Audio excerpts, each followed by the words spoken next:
barik ala sayyidina Muhammadin wa ala sayyidina Muhammadin kama barakta ala sayyidina Ibrahima wa ala ali sayyidina Ibrahima fil alamin innaka hamidun majidun rabbi shrah li sadri wa yassir li amri wahlul uqdatan min lisani yafqahu qawli subhana rabbika rabbil izzati amma yasifun wa salamun ala al mursalin walhamdulillahi rabbil alamin. Et pour tontu sa question boobu yàlla dafa dogal dama mës a gént benn gént goo xam ne daanaka un rêve qui m'a sauvé la vie ma dem ba ay at ci kanam yàlla wan ma ne gént googu mi ngi ci alxuraan.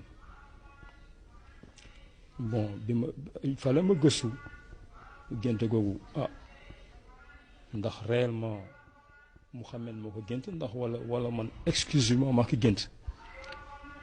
toog naa 1 an di def ay recherche di laajte donc mu gis laa xam ne bon effectivement gént gi mystère la te yàlla moo ne ci boo ñëwee ci suratul 72 au verset 26 te moom moo xam mystère am c'est lui qui connaît le mystère il ne dévoile son mystère à personne sauf à celui qui agrée comme messager. Donc mu ne moom moo xam lu nëbbam du ko xamul kenn ku mu def yonant. Donc ma defee recherche ci alxuraan laa xam ne bon yàlla dafa ma jox mission ci kaw suuf waaw gént googu mi ngi ci suratul Anfal la sourate 8 Anfal au verset 42 yàlla sunu tar mi ngi ci wax ne vous étiez sur le versant le plus proche et eux les ennemis sur le versant le plus éloigné tandis que la caravane était plus bas que vous loolu mooy gént bi waaw.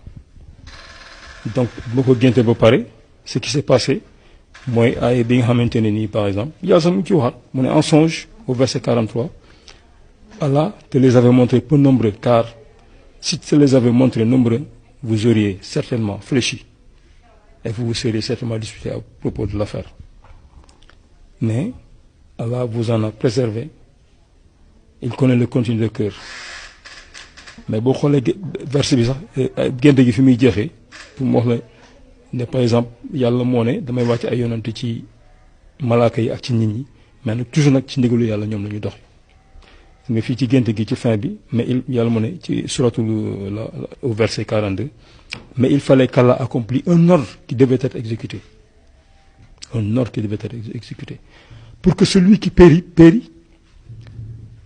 celui qui devait périr ait vécu sur preuve celui qui devait vivre.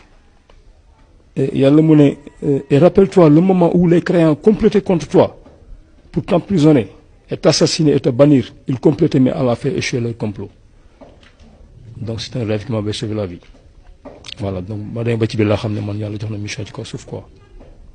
ginnaaw bi nga tënkoo ci li nga xamante ni kat moom mooy alxuraanu karim ñu gis ne amul ginnaaw yonent bi sallallahu taala alayhi wa sallam amul benn yonent bi nga xamante ni yàlla dina ko wàcc ci kaw suuf tey nga bëgg a jël sa bopp ba ko dippee li nga xamante ni moom mooy yonent ana ban jàngat lañ leen di war am ci loolu. waaw xam nga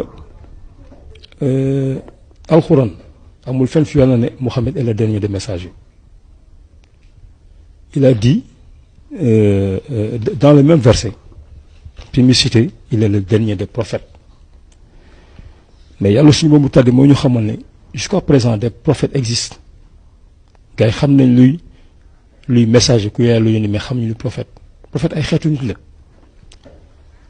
ci benn aaya pour xam nga interprétation comment dirais-je aaya bi man yàlla mu ko xamal al sourate 33 al-Ahzab au verset 40 yàlla suñu boobu tàddi mu ne Mohammed n'a jamais été le père de l'un de vos hommes mais le messager d'Allah. waaw Muhammad sallallahu alayhi wa sallam musul nekk kenn ci bàyyi ci yéen surtout ñun en ce moment mais yonent bi yàlla et le dernier des prophètes. Sourate 17 verset 55 alayhi salaam au verset 55 yàlla moo ne et ton Seigneur est plus connaisseur de ceux qui sont dans les cieux et sur la terre et parmi les prophètes nous avons donné à certains plus de faveur qu'à d'autres et à David nous avons donné le Zabour. Maanaam Muhammad sa prophète yi gis nga fii ci fin wu aaya bi yàlla ne mu ngi jox Zabour livre bi ñuy wax Zabour yoon ci yàlla Daawud ñooñu yàlla suñu mu tàdd bi jox ay téere ci alxuraan jox leen mission bu bees jox leen téere yàlla mu ñu xamal 5 ci yonent yooyu fii il a cité le prophète Daoud yonent Yàlla Daoud mu jox ko Zabour yonent Yàlla Muhammad sallallahu alayhi wasallam mu jox ko alquran yonent Yàlla Moussa mu jox ko Tawret yonent Yàlla Isa mu jox ko Injil waaw donc yonent Yàlla Ibrahim am na téere bu njëkk ba c'est moyen de communication qu'on a bu njëkk ba amul woon ba mooy waral gox yàlla dafa leen daan yónnee fii yonant gis nga yonent Yàlla Ibrahima ba mu nekkee ci mission yonent Yàlla Lóot mi woon ci beneen gox waaw mais tey avec le mode de communication Allah peut se permettre d'envoyer un seul messager à tout l'univers fi mu nekkee nii pour vous montrer mes preuves télévision la war taxaw te du ma toog damay taxaw parce que yàlla ma ko wax yaa ayyuhal muddassir qum fanzir wala bëgg fa xabiir ôte-toi de le manteau lève-toi et avertis donc yàlla ma si jox ndigal léegi nag la langue maintenant yàlla ma jox libre choix quant à la langue à utiliser pour prêcher waaw parce que ñu on a les moyens tey bu ñu waxal suñu li may wax ci olof bu neexee le monde bi ñëpp ñu traduire ko dans toutes les langues du monde donc man je choisis le français parce que li ma xam mi am ci alxuraan bi tamit man jànguma arab donc mais jàng na alxuraan donc maa ngi ko xamee ci français te français olof la mais français moo gën a neex a tekki dans toutes les langues du monde moo tax man j'ai utilisé le français donc yàlla ma jox libre choix quant à la langue utilisée c'est un rappel envoyé à tout l'univers. Auzu billahi mina shaytani rajim, bismillahi rahmani rahim. Dakar, le 21/03/2019. Un message universel. Une fois de plus, Allah m'envoie vous dire, avec toute humilité, en foi profonde et en parfaite harmonie avec le divin, je vous implore scrupuleusement à écouter ce message qui vient de l'unique Dieu, le seul, Maulana subhanahu wa ta'ala. Wallahu wallahi signifie que l'attributaire, l'actionneur de sa chose actionne là. Mais là, et lui attribue cela pour diffuser son verdict qui n'engage que lui et lui seul. Allah! J'ausculterai le tout à la loupe et au peigne fin pour que vous ayez une approbation, une palpante définition à ma chose que je voudrais vous transmettre.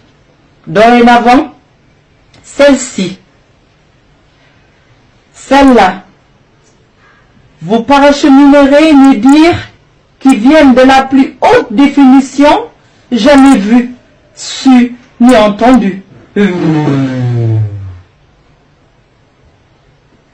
Et à chaque fois que ce souffle sortira, dis-toi que Allah est bien là.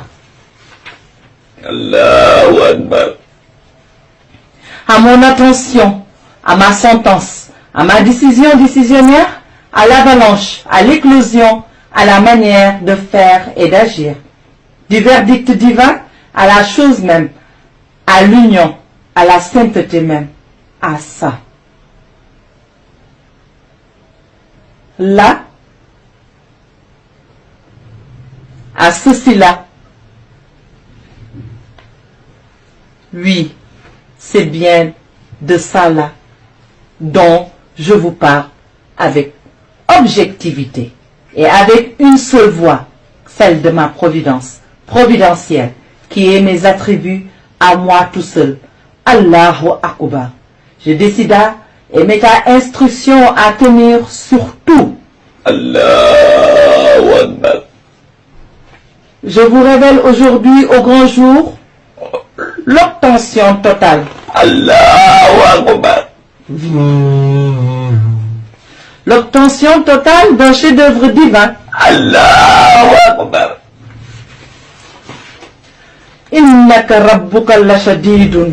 Seul le détenteur de la chose sera à mesure de dire oui ou non sur cela, et cela là représente pour lui le nom même de ma mission.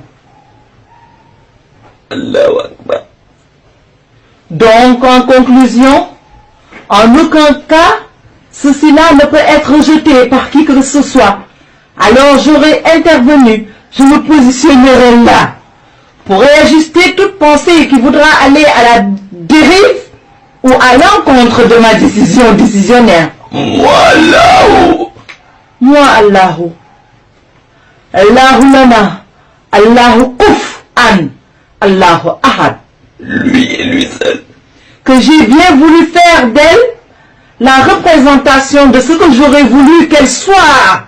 À vos yeux. Si précieuse pour moi, Allah.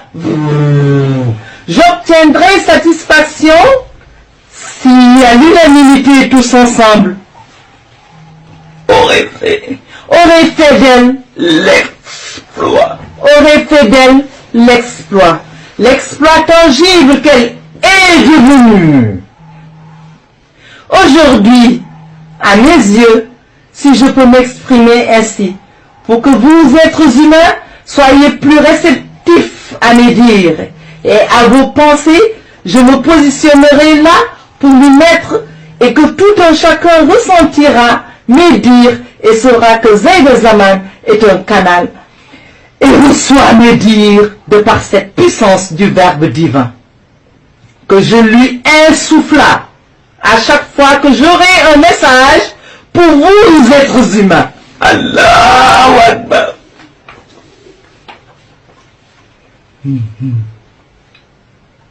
Allahu Akbar. waaye gis nga sama digganteeg Mawlaa Cheikh Ahmad Tijani ndax kàddu gaa ngi bëgg a gudd sax su ma doon wax ci ngëneel yi ma may du jeex.